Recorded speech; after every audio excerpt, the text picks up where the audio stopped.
ملک ماما هم دا دی ګرځي تنها تللی دي تنها راتللی دي په چا مڅه دي د چا راڅه دي اڅکزی دوه پلاره دي یو ګجان دی یو بادین دي دا چې دا راغله یا وینه دی زموږ پلار داسې ذهنیت یې و چې ته یقین ومنه در دغه ټیمه پورې چې ما واده کوئ قسم دی که په غبیزۍ کې ما ته خپله پښه معلومه د ډاکټرۍ سره خو هېڅ تعلق نه درلود دا قوم پرستي و دا شی په ذهن په دماغ کې نه و موږ ته په ذهن کې راچولی دي نه مې یو ورځ د ده څه محسوسه کوي چې دا موږ دا یو نه یې موږ ته دا معلومات راکړي دي نه موږ د ده په مجلس کې یو ورځ اورېدلي دي چې موږ دا یو د باندې به خلکو راته ویل لی بادین ځای نو موږ سر په خلاص چې موږ بادین ځای یوه خبره یې ما ته وکړله زه ورسره ناست وم ګایوي مې هغه حال د زکندن نو ده ما ته وویله چې ولاړ شه مه سړی کوه تنها تللی دي تنها راتللی دي په چا مڅه دي د چا راڅه دي چې یعنې یکړ راغلی یم یکړ ځم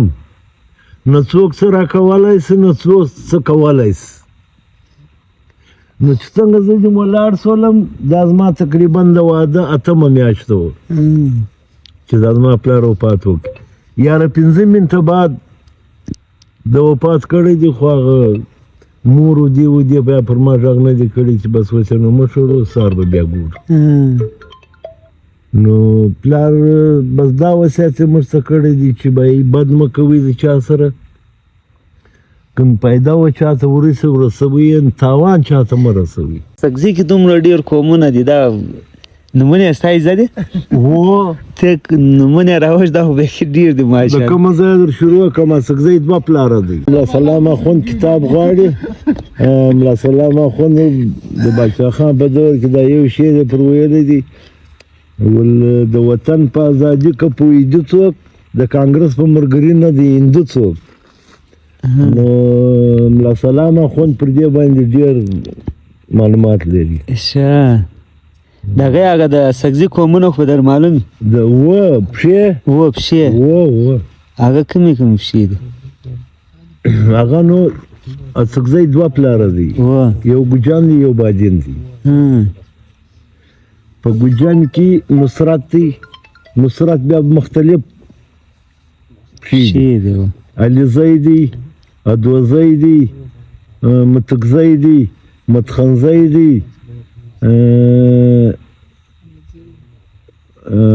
دا د نصرت پښې دي ملیزی دی عشزی دی عثمانزی دی دا هم په دې کې دي د بادین دا بیا غبیزی دی کاکوزی دی شمشوزی دی پانیزی دی دا بیا د بادین نیکه پښې دي هغه د ګجان نیکه پښې دی یو په توبه سګزي کې آباد دي یو په چمن کې دي ګلستان په افغانستان کې هم دي نو ما ورته ویلې چې یاره یو ټیچر به راولو دلې په دې کلي کې به سبق ورته وایي هلکانو ته یې څه به دغسې باره ده راته ویلو ښه ستا زوی به زما زوی سره انګریزي وایي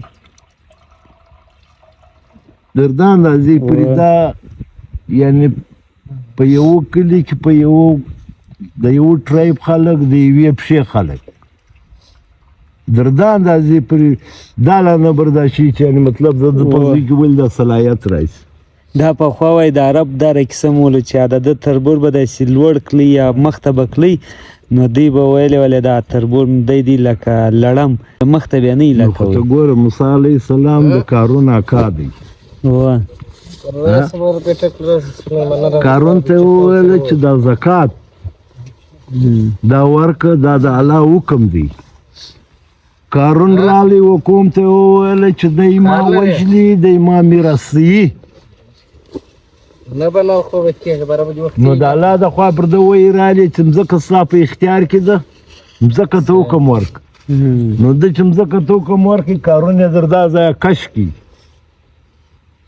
نو بیا یې رکاو کې ول دا د ګرد مال د پر سر کښې د ورځ در قیامت به د پر سر پروت نو دا خوب چې دی دا زموږ د امپریالیزم سوچ دی دا د کارونو دا د پیرون اولاده دا د امپریالیزم سوچ دی دا د پیرون سره شروع دی نو پیرون چې کوم وخت مړه کېدی ول ما سر لاندې کاټ کې بیا زه په کوم کې کم نسم ښکاره چې لږ غټ ښکاره سي نو دا شان چې دی دا د امید مې خامخا وروره چکه روانه ده د ملګري پل راته بخښه شم دی وایي تاله چکه نه راځي ما ورته زه اوس ویډیو ما د ویډیو کوم اوس ورته ګوره چکه راځي دا چې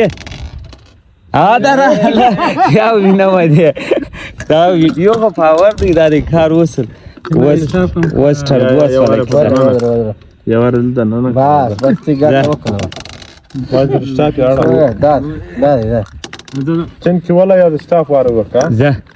بس اوس زه در سره یم اوس ته ګوره بارډر خلاص چند په ښه د 2 لک پټ وار را اخري کې ګاډي څوک یې ګټي ګوره دا قدرت د موږ سره چم وکړي سم ګټي ولارتې ورته کښېږدوي په ویې خوړې موږ لاس نه دی ور وړی هغه ګټي لنه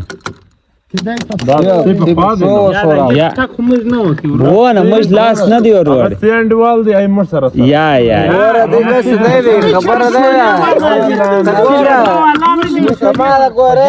ترخیه چیرې واش ترخیه موږ ترخیه چیرې او دا خبره ده یا دا چم را سره اوس پاچا سټاف کړو 100 سال انډوال بچه او بس وی ګټه زنده ما ته وبایل یا وی ګټه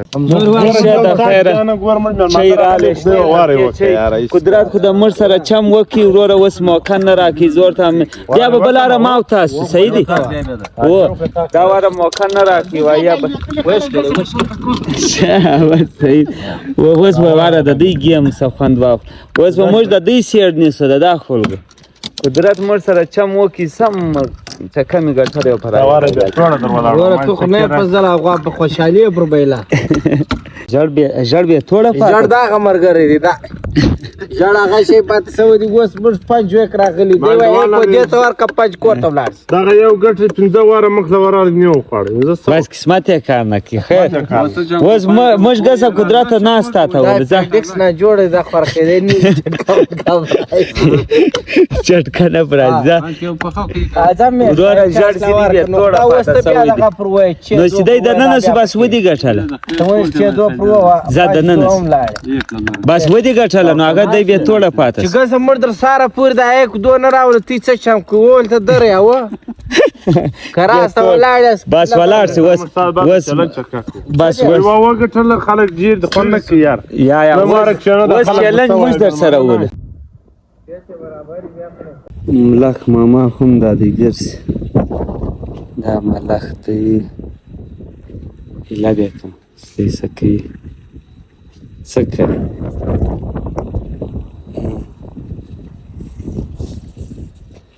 لارسنو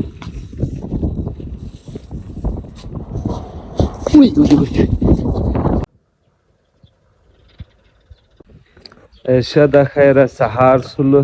خوب مې وکړي ډېر ښه خوند یې مو وکړي د چمن ډېره ښایسته خوندور عوام وله اوس قدرت ته وایم قدرت ماشاءالله د خپل د میلمنو په ځای کې ښه ګلانو دا شان یې لګولي دي نو دی به اوس په راوني د چی شیش لګولي دي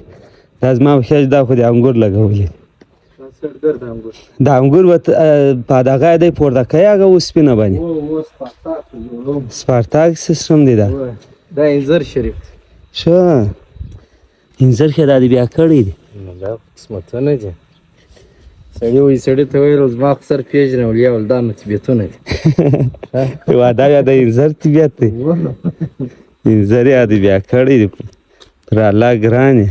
دا ګرده اوس انځر دی په دې کې هم قسمونه دي که ښه دا آیا چیش دی